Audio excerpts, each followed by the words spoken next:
Situé au cœur de l'Afrique, juste au niveau de l'équateur, le Gabon est un pays très riche en ressources naturelles.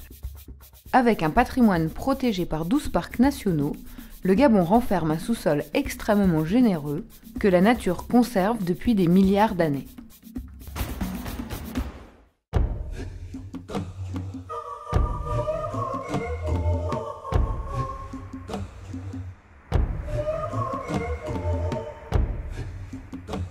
C'est au sein de ce paysage privilégié qu'en 2008, le géologue Abderrazak El Albani, professeur à l'université de Poitiers, part étudier des formations géologiques. Il est à la tête d'une équipe internationale de chercheurs et de doctorants dont les travaux de thèse se focalisent sur l'étude des paléo-environnements et la chimie des océans anciens. Ils mènent leurs recherches dans une carrière située à quelques kilomètres de Franceville, où des roches extrêmement anciennes et d'une conservation rare ont été identifiées. C'est alors par hasard que l'équipe découvre ce qui deviendra une révolution dans le monde scientifique.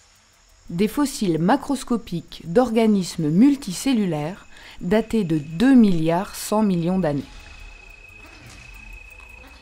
La communauté scientifique s'emballe, les fossiles subissent de nombreuses études pointues, les missions sur le terrain s'enchaînent. Les chercheurs s'efforcent de découvrir ce qu'étaient ces organismes et ce que ces fossiles racontent sur un chapitre de l'histoire de la vie qui jusqu'ici n'avait jamais été ouvert.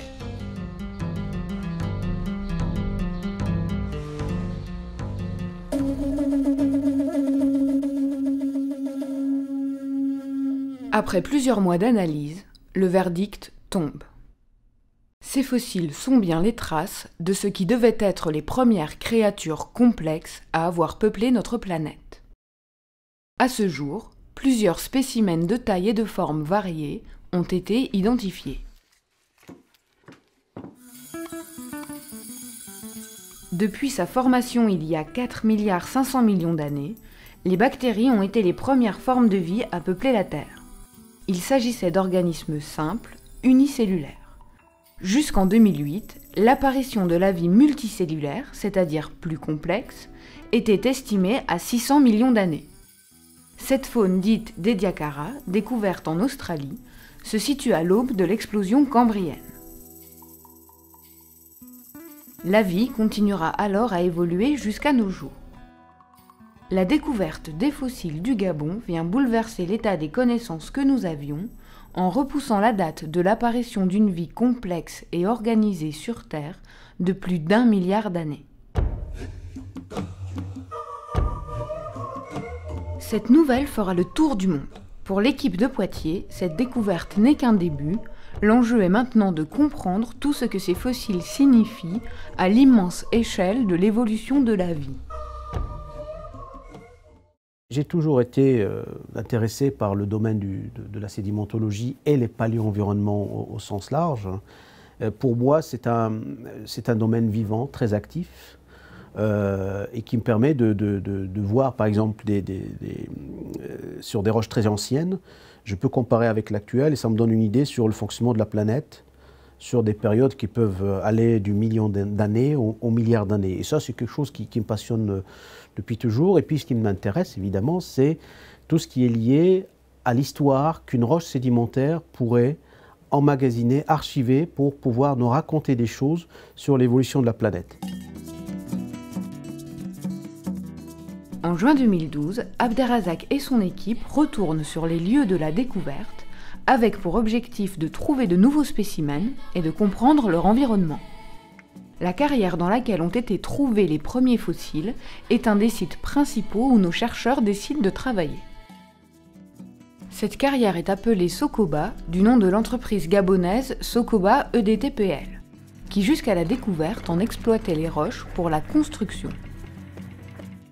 Aujourd'hui, cet endroit est considéré comme un patrimoine national et a été placé sous la protection des parcs nationaux du Gabon. Désormais, ce site est exclusivement dédié à la recherche scientifique. Depuis la découverte, l'engagement des autorités gabonaises est déterminant pour approfondir les recherches. Le CNRS est très heureux en tant qu'organe de recherche scientifique du Gabon de contribuer à ce projet exceptionnel qui permet de rendre encore plus visible le Gabon, notre pays, à l'international. Cette découverte est extraordinairement importante pour nous et elle booste, si vous voulez, toute l'activité de recherche scientifique au Gabon. Nous avons pu nouer un partenariat avec un laboratoire de Poitiers dédié à la géologie, et ce qui nous permet de dynamiser un centre de recherche à l'université Omar Bongo. L'équipe de chercheurs de Poitiers bénéficie également d'un fort soutien de l'ambassade de France et de l'Institut français au Gabon. Ils apportent une assistance technique et financière auprès des autorités, des centres de recherche et des établissements d'enseignement supérieur français et gabonais.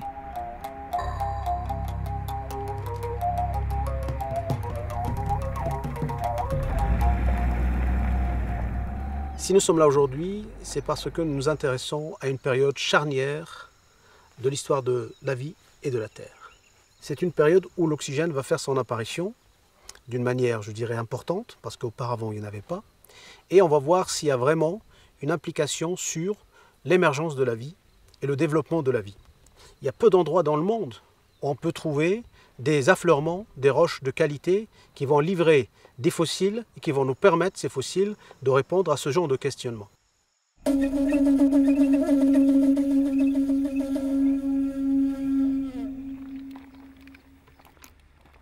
L'équipe d'Abderrazak est composée d'un géologue de l'Université de Strasbourg, spécialiste du bassin francevillien, d'un sédimentologue et d'un micropaléontologue de l'Université de Lille, et de 2 doctorantes gabonaises qui étudient au laboratoire de Poitiers. Le premier jour de terrain permet à l'équipe d'organiser le travail de la mission. Alors la première chose qu'on doit faire, c'est de faire le tour du site pour voir ce qu'il y a de nouveau. Surtout qu'au Gabon, on est dans des conditions où il y a pas mal d'humidité, il y a pas mal de pluviosité. Et la roche, malheureusement, elle souffre à cause de l'eau, de tous ces phénomènes-là. Les roches qui renferment des fossiles font partie de la famille des schistes noirs. Elles sont constituées de fines lamelles successives, très fragiles. Lorsque l'eau s'y infiltre, les minéraux qui les composent s'oxydent et détruisent les éventuels fossiles qui s'y trouvent. Pour trouver des fossiles, il s'agit d'examiner les roches, d'en repérer les aspérités, pour ensuite décoller délicatement les différentes strates qui peuvent renfermer des fossiles. Les gardiens, qui surveillent le site en permanence, apportent une aide très appréciée au vu de l'ampleur de la tâche. Pour votre connaissance personnelle, c'est tout à fait normal que vous sachiez pourquoi vous êtes là tous les jours à surveiller le site. L'occasion pour nous de connaître qu'est-ce que les fossiles. Parce qu'on assurait la protection, c'est vrai, mais sans savoir qu'est-ce que c'était. Jusqu'alors, on ne sait pas à quoi ça signifie, à quoi ça sert. Quand tu ouvres une bonne couche, s'il y a quelque chose qui n'est pas exactement, tu vas le voir en relief. Tu ne vas pas le trouver directement, mais tu vas le voir en relief. Donc après, tu t'intéresses à ce truc. 2 et 3. Ah non, mais... Ah oui, très bien. Elle est en train d'arriver là.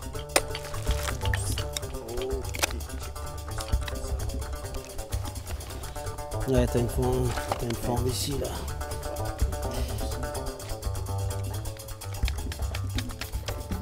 La principale difficulté est de bien déterminer la zone à fouiller, car pour décortiquer l'ensemble des roches de cette carrière, il faudrait à nos chercheurs des années de travail en continu.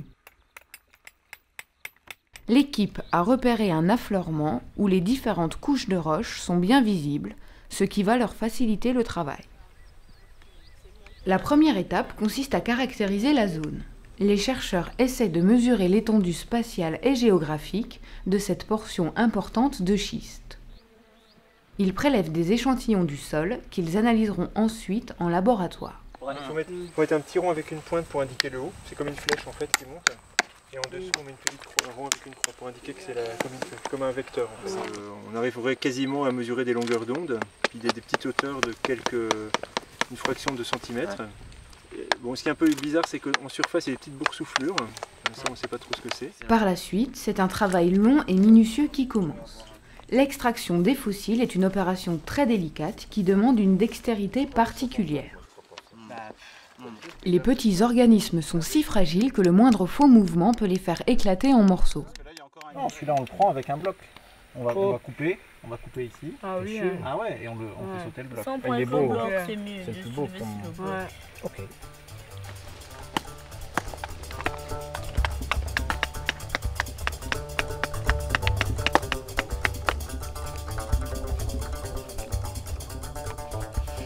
Wonderful. 10 minutes. 8 minutes et 45. Oh, super. Il est très important que les spécimens soient intacts, car ils vont ensuite être soumis à des analyses de pointe qui révéleront si parmi eux se trouvent de nouveaux morphotypes. L'Université de Poitiers dispose d'un appareil de microtomographie par rayon X qui permet de voir la structure précise de chaque spécimen afin de comprendre sa morphologie. C'est comme un scanner médical en fait. Donc on va acquérir une quantité importante de radiographie de l'objet sur 360 degrés. On va le faire tourner sur 360 degrés. Au-delà de ce qu'on peut voir sur le fossile, la tomographie va nous permettre de voir ce qui est caché. Donc ça, c'est déjà un point pour mieux comprendre ces spécimens, ces formes. Quelquefois, on ne les voit même pas sur certaines plaques. Donc ça nous permet aussi de déceler au sein des plaques où est-ce qu'il y a des fossiles pour pouvoir les analyser. On va pouvoir, en quelque sorte, extraire virtuellement les spécimens de leurs roches et visualiser en 3D leur morphologie externe, mais aussi interne.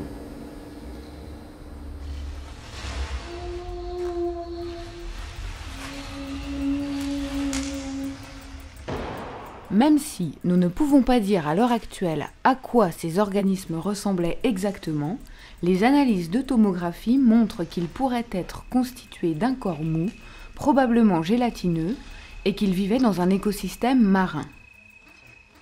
En effet, à cette époque, la zone était recouverte par les océans. La carrière offre aujourd'hui à nos chercheurs des informations sur le fonctionnement du bassin et la datation des roches qu'il contient est fondamentale. Alain Trenteseau étudie les différentes couches de sédiments pour comprendre l'évolution qu'a connue cet endroit au cours du temps. Ici, je suis en train de lever la coupe, donc en bas, il y a la base de la coupe ou le début des argilites. Et donc, je mesure j'essaie de noter toute la succession des couches, voir ce qu'il y a comme éléments qui nous permettront de dire après c'est plus profond, moins profond, l'énergie du milieu, pour essayer ensuite de caler les traces ou les observations que les autres font dans le temps, puisque ici c'est le temps avec les plus anciennes, les plus récentes. Les couches en profondeur sont les plus anciennes et la façon dont elles sont disposées ainsi que leur composition nous renseigne sur le milieu de l'époque, la profondeur d'eau et la puissance des courants. Pour l'instant, les recherches montrent que les spécimens vivaient dans un milieu peu profond et plutôt calme. Mais les indices sont rares en ce qui concerne le fonctionnement de la planète il y a 2 milliards d'années. L'un des premiers à s'être confronté à la question de la datation est Francis Weber, qui dès les années 50 a sillonné le bassin de Franceville pour en faire la cartographie. Quand je suis arrivé à Franceville, on n'avait aucune idée de l'âge. Et les premières datations que nous avons faites, qui étaient très mauvaises, puisqu'on trouvait 1700, 1800 millions d'années, qui étaient très imprécises, mais pour les gens à qui on disait ça, on ne croyait pas, on disait mais c'est pas possible que ce soit si vieux. On n'imaginait pas à l'époque que c'était une série aussi ancienne. Ce n'est que plus tard, en travaillant sur le site d'Oclos dans les années 70, que que Francis Weber, alors accompagné par un jeune géologue, François Gauthier Lafaille, a pu affiner les datations. François est aujourd'hui considéré comme l'un des plus grands spécialistes du bassin, et c'est pour cette raison qu'Abderrazak l'a invité à rejoindre sa mission afin de retracer avec lui l'histoire des découvertes de la géologie gabonaise. On a trouvé des gisements d'uranium dans ce bassin, qui sont donc les plus vieux gisements d'uranium aussi qu'on connaît, qui ont une très forte teneur et qui sont dans des sédiments. On connaît des gisements d'uranium à forte teneur dans des granites, dans des roches métamorphiques, mais dans un sédiment, c'est le plus vieux bassin qui a des gisements avec très forte teneur. C'est en effet en analysant l'uranium que nos géologues pionniers ont pu affirmer que ce bassin datait de plus de 2 milliards d'années. Mais les gisements d'uranium ne sont pas la seule exception du bassin de Franceville. En exploitant les gisements d'uranium, grande surprise encore une fois, finalement ce bassin a plein de surprises, ils ont trouvé des réacteurs nucléaires. C'est-à-dire des endroits où il y a tellement d'uranium, c'est tellement riche que des réactions nucléaires se sont déclenchées spontanément. Donc tous les gisements d'uranium du monde ont été analysés pour savoir s'il y avait eu des réactions nucléaires et on n'a rien trouvé. Donc c'est vraiment le seul où ça a été trouvé. On peut alors se demander s'il y a un lien entre ce phénomène naturel et les spécimens.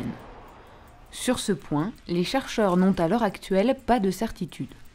En revanche, les réacteurs nucléaires naturels attestent non seulement de l'ancienneté, mais aussi de la conservation du bassin. Pour qu'on retrouve des séries qui soient aussi bien conservées, il faut qu'elles n'aient pas été érodées, hein, et il ne faut pas qu'elles aient été enfouies à une trop grande profondeur. La marge de fluctuation qu'a pu connaître cette série n'est que de quelques kilomètres de profondeur en 2 milliards d'années. Alors c'est pas beaucoup quand on pense aux chaînes de montagnes qui se forment, qui s'érodent, etc. C'est pas beaucoup. Il faut avoir été dans un endroit particulièrement stable. Et c'est le cas des cratons africains, mais enfin il y a d'autres endroits où on trouve des séries qui ont été aussi stables pendant aussi longtemps, même plus en Afrique du Sud, en Australie, il y en a. Et on pourrait retrouver des fossiles de ce genre en Afrique du Sud ou en Australie, ça ne m'étonnerait pas. Hein. C'est ce caractère rare et précieux qui attire les géologues sur les terres gabonaises depuis les années 50. Les recherches ont donné naissance à de grandes découvertes qui sont extrêmement importantes pour Abderrazak. François est à l'origine de l'une d'entre elles. En les étudiant très précisément avec des spécialistes et en utilisant beaucoup de techniques, on s'est aperçu que en fait, ces roches-là avaient produit des hydrocarbures.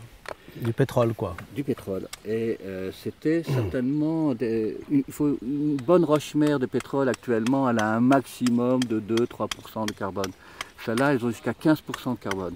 Donc on imagine que ça devait être des véritables éponges à pétrole. Pour avoir des accumulations, des concentrations comme ça, il faut quand même qu'il y ait quand même de la vie, mais en grande quantité. Voilà. Et ça, c'était toute la question. Quels sont les organismes qui sont capables de donner autant de carbone organique.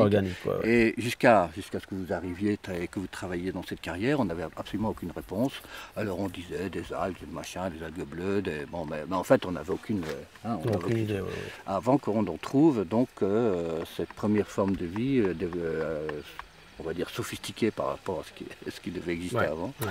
Et donc on commence à avoir maintenant des éléments de réponse. Ce pétrole, emprisonné dans des roches vieilles de plus de 2 milliards d'années, est donc la preuve d'une vie organique datant de cette période. Cette vie, si primitive soit-elle, devait être très abondante. L'équipe commence à collecter des indices permettant de comprendre le milieu dans lequel ces organismes extraordinairement anciens pouvaient vivre.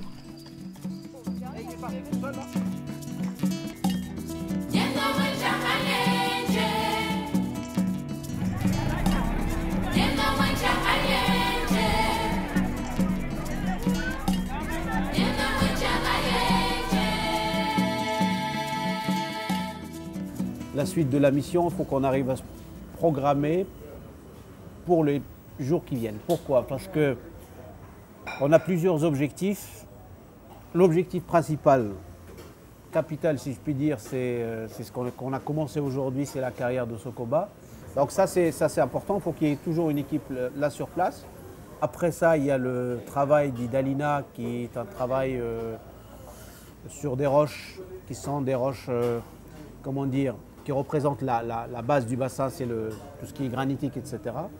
Et donc c'est pas tout à fait dans le même secteur. Et puis après, il y a le travail de Loris qui est dans le sédimentaire. Alors, le repas du soir permet à l'équipe de faire le point sur la mission et de s'organiser pour les jours suivants.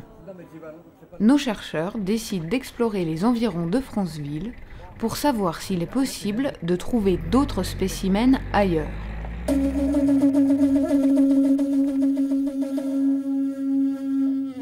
Si on est là aujourd'hui dans cette carrière, c'est parce qu'on a envie de comprendre l'évolution de ce bassin.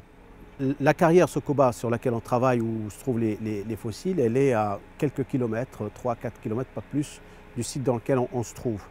Donc ils contiennent des roches, il y a des roches qui sont bien identifiées, bien caractérisées. Et en fait, il se trouve que l'étendue latérale de cette couche fossilifère, quand on va la suivre dans l'espace, elle va se rétrécir quand on arrive sur ce secteur-là. Donc les chances de tomber sur des macrofossiles comme ceux qu'on a de l'autre côté, ils sont dans cette carrière très probablement sont minimes. Ça fait partie de l'enjeu, mais il n'y a pas que ça.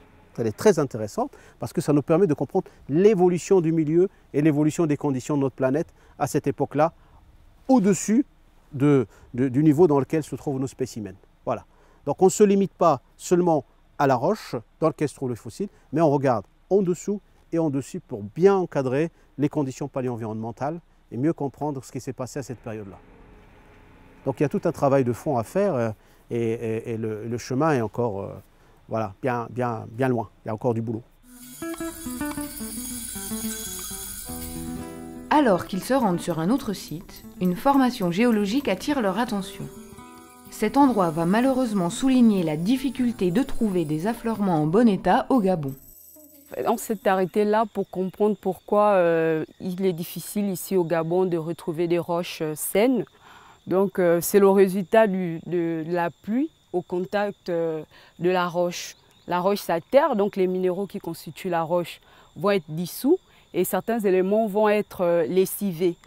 Et c'est ça qui donne plus ou moins cette cuirasse et cette latérite. Les chercheurs savent qu'il ne sera pas facile de trouver des endroits où d'autres fossiles seraient visibles. Ils arrivent à Moanda, un lieu connu pour son exploitation de manganèse. En dessous de la mine se trouvent des schistes noirs qui ressemblent étrangement aux roches de la carrière Sokoba. Globalement, ici, on est sur des terrains qui sont un tout petit peu plus anciens que ceux de l'autre côté. Et donc, on veut quand même se poser la question de savoir si la faune, ou en tout cas les formes qu'on observe à Sokoba, on ne les retrouverait pas ici. Et donc, pour quelles raisons, jusqu'à maintenant, on n'a pas trouvé de forme ici? La question est ouverte. Alors, on cherche des indices. Est-ce que la raison est liée au fait que ici, on a une plus grande profondeur? Alors, en effet, on a une pile de schiste d'argile beaucoup plus épaisse et des figures sédimentaires qui indiquent un milieu peut-être un peu plus profond. Donc, est-ce que du coup, avec cette plus grande profondeur, on avait des conditions qui n'ont pas été favorables au développement de la vie qu'on voit de l'autre côté? Voilà, ça c'est une question qu'on peut essayer de résoudre en prenant des échantillons ici, en observant en détail et puis en comparant avec ce qu'on a vu plus à l'est à Sokoba en fait. C'est intéressant sur le point de vue scientifique, quoi. Il y a des figures géologiques qu'on voit. Il y a pas, on ne peut pas trouver de fossiles là-dedans. On a prospecté, mais on n'en a pas trouvé, quoi. Et c'est aussi en dessous du niveau où il y a le manganèse qu'ils exploitent en haut sur le plateau. C'est largement en dessous. Si le manganèse a longtemps fait la richesse de cette région du Haut-Ogooué, il intéresse les chercheurs pour d'autres raisons. Pour se former, ce minerai a besoin d'oxygène, et cet oxygène est aussi un élément très important au développement de la vie, et donc de l'apparition de nos spécimens. En effet, à sa création il y a 4 milliards d'années, notre planète était dépourvue d'oxygène. Or, on sait que cet élément est une des conditions essentielles au développement de la vie complexe. Les premières formes de vie primitives sont apparues dans les océans il y a environ 3,5 milliards d'années. Il s'agissait de simples organismes unicellulaires comme les bactéries, qui étaient probablement photosynthétiques. Grâce à l'énergie du soleil, elles ont progressivement libéré de l'oxygène dans l'eau. Ces bactéries, en se regroupant, ont formé des amas rocheux, les stromatolites. Ces formations rocheuses sont aujourd'hui la preuve d'une vie unicellulaire vaste il y a 3,5 milliards d'années. On peut alors imaginer que ces bactéries photosynthétiques sont en grande partie responsables de l'oxygénation des océans de l'époque, permettant alors à une vie plus complexe de se développer. Aujourd'hui, il existe des stromatolites en divers endroits du globe et on en trouve aussi au Gabon. Donc là, on est au bord du fleuve Ogoué. On est au bord du village Bongo Badouma. Et c'est ici qu'on trouve les plus beaux spécimens de stromatolites dans le francevillien. Ils ont été découverts il n'y a pas si longtemps que ça, il y a à peu près une vingtaine d'années. C'était la première trace de vie organique, organisée, trouvée dans le francevillien. On sait que ce sont des bactéries, donc des organismes unicellulaires et qui s'organisent pour former des dômes comme on voit ici. Là, je suis assis sur un dôme. Ici, ils ne sont pas très grands, mais dans d'autres régions, dans d'autres pays, peuvent atteindre 2-3 mètres. Au cours de leurs explorations, si les chercheurs n'ont pas trouvé de nouveaux spécimens, ils ont récolté beaucoup d'informations, à la fois sur le bassin francevillien et sur la façon dont les organismes qu'ils cherchent ont pu apparaître. La mission au Gabon est assez courte, ils décident donc de continuer les fouilles dans la carrière. Ce qui est intéressant, c'est la répartition en fait. Putain. Il y en a un paquet. Hein. Et regarde la répartition spatiale. Ça, on a vu on a déjà vu ça. Hein. Ah, puis t'en as une belle avec les étoiles. Ouais, enfin, ouais, bah, les classiques quoi. Les classes, ouais. Ouais, mais elle est quand même belle. Grâce à la qualité de conservation de cet affleurement, ils découvrent une colonie tout entière de spécimens. Waouh! Excellent! Pose l'empreinte de l'autre côté.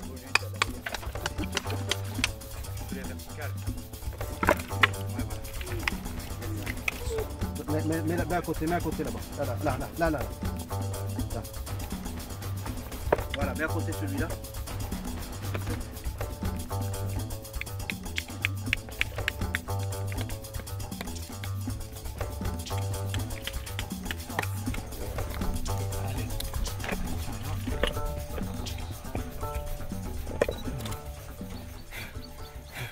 Oui, peut-être. Alors là, mes gars, je vais vous montrer un spécimen magnifique. Il est excellent. Et voilà son empreinte. Il est là. Et ça ressemble à celui qu'on a récupéré l'autre fois. Et ben ça, c'est formidable. Voilà. J'en ai une autre. Ah non, c'en est une autre. Elle est très grande, elle va jusque là. Elle va juste ici. Ah non, et là, si on lève ce morceau. Si, vas-y, continue. Vas-y, si. C'est un vrai puzzle. Ah ouais, c'est bon. Bon, c'est un travail de titan, parce qu'on peut passer l'année ici, il n'y a aucun problème. Parfois, c'est même, je dirais, déprimant, parce que le temps, pas beaucoup de temps. Si cette découverte de fossiles est une révolution dans le monde de la géologie, elle intéresse également des chercheurs d'autres disciplines. C'est le cas de Jean-Paul Gonzalez, directeur du Centre international de recherche médicale de Franceville. Situé au cœur de la forêt tropicale, le CIRMF abrite l'un des plus grands centres de primatologie au monde.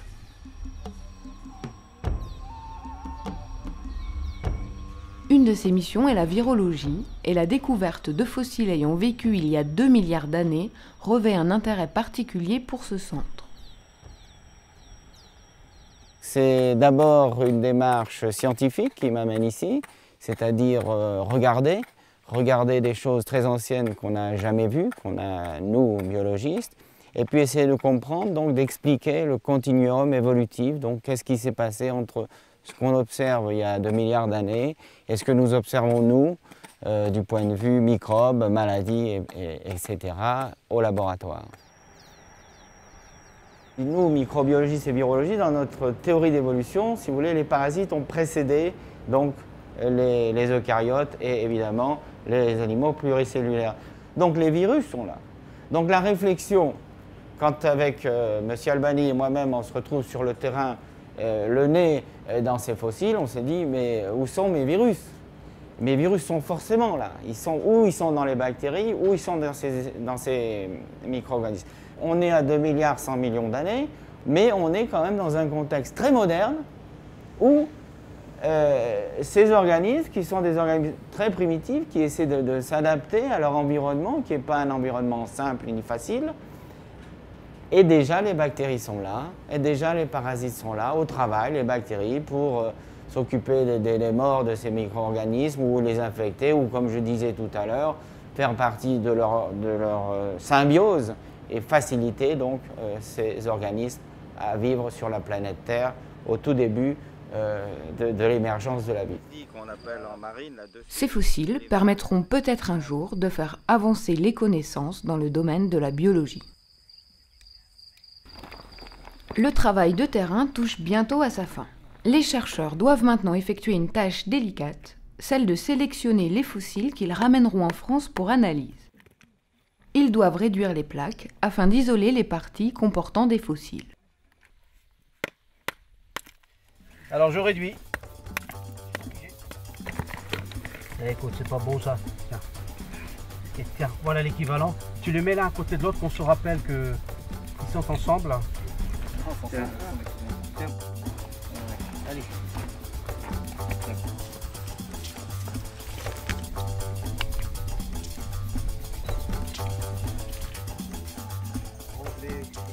Après avoir effectué une sélection minutieuse, notre équipe va rapporter en France plus de 200 fossiles.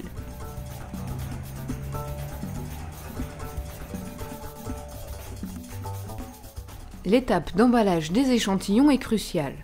Les spécimens sont fragiles et doivent être protégés pour le voyage.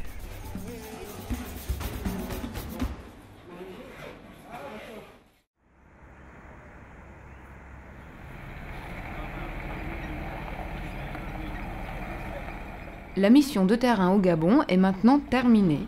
L'équipe rentre en France. C'est à l'université de Poitiers que les analyses des spécimens vont commencer, au laboratoire Hydrasa. Maintenant, voyons voir. Il faut d'abord déballer les échantillons pour vérifier que rien n'a été abîmé au cours du voyage. Ensuite, une longue série d'études commence.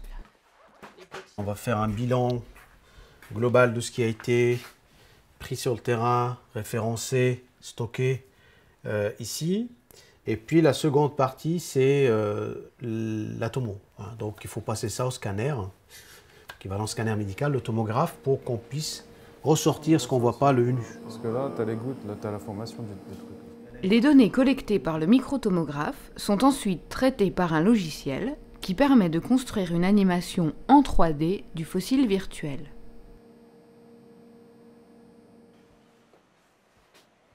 Sur ce spécimen-là, qu'on a tomographié, il suffit tout simplement de prendre la référence et aller sur un fichier qui se trouve juste à côté, cliquer, et on va voir une animation 3D où on voit le spécimen tourner sur lui-même et nous permettre de montrer dans un premier temps un volume 3D, et après, au fur et à mesure, on va voir apparaître la transparence qui va nous permettre de révéler tout le détail interne du spécimen.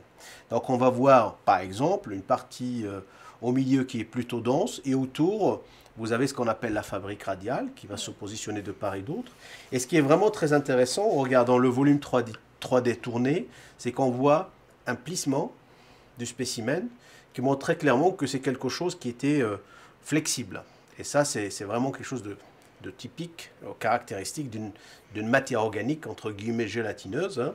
Et ça fait partie des critères de géométrie morphométrique qui permettent de montrer un petit peu le détail à la fois externe, volume 3D, et interne, grâce à ces techniques de tomographie sur laquelle on s'appuie énormément pour pouvoir analyser nos spécimens, parce que c'est une technique non destructive, non invasive, et ça c'est un avantage pour nous qui est extraordinaire.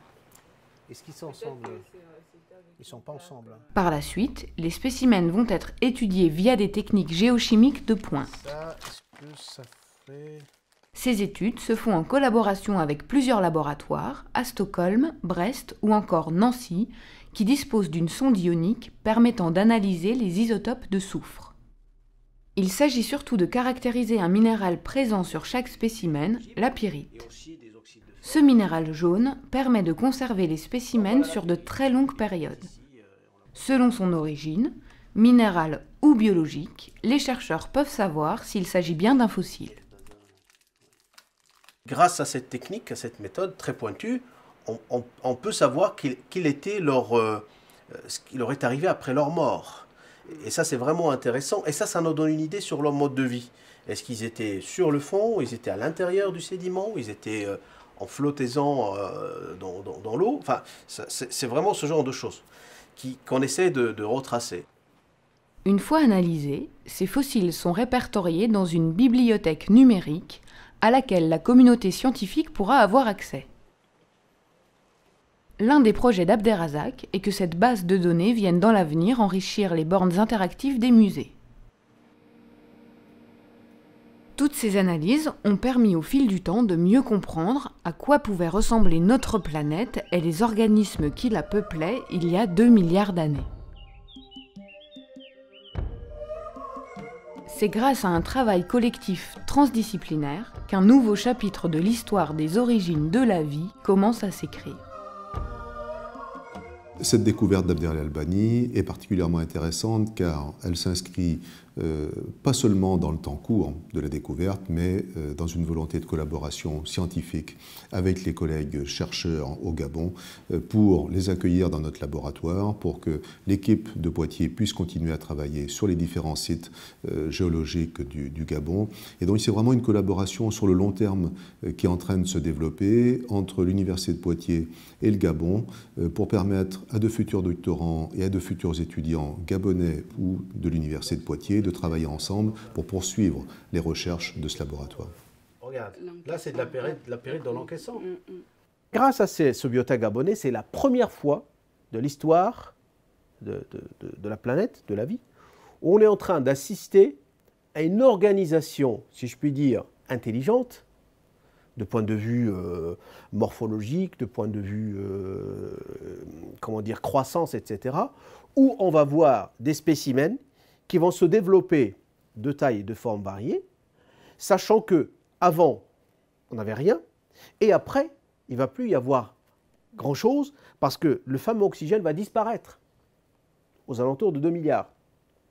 Et il va disparaître pour longtemps, c'est-à-dire pendant presque 1 milliard, jusqu'à la période où il va réaugmenter, et on va voir apparaître la faune des Diacara aux alentours de 500 millions, la faune de Burgess aux alentours de 400 et quelques millions. Mais entre les deux, il n'y a absolument rien. Donc on peut vraiment se poser la question, est-ce qu'il y a un lien direct ou pas avec l'oxygène? Moi je dirais oui, il y a un lien direct avec l'oxygène. Il y en a qui pensent que l'oxygène pourrait être toxique. Oui, il pourrait être toxique au début, mais pas après 200 millions d'années. Parce qu'il a augmenté à 2,3, on est à 2,1, donc il y a quand même 200 millions d'années. Donc la vie a le temps de s'organiser. Et donc pour la première fois, on assiste à une mise en place d'un système de vie complexe et organisé.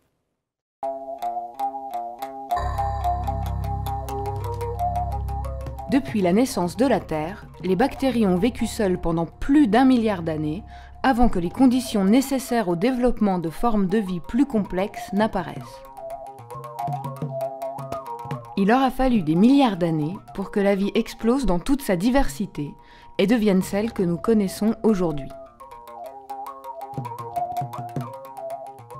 Le gigantesque puzzle de l'histoire de la Terre est encore incomplet et les origines de la vie passionneront encore les chercheurs pour des générations.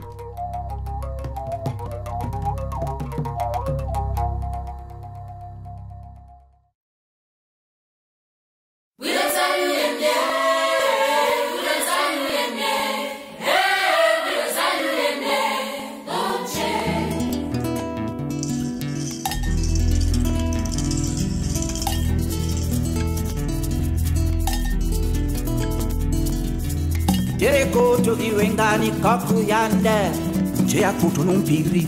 arumbene anara waya izere kende kende kigala apana ni barimbanja era nera sele ribana kagokasa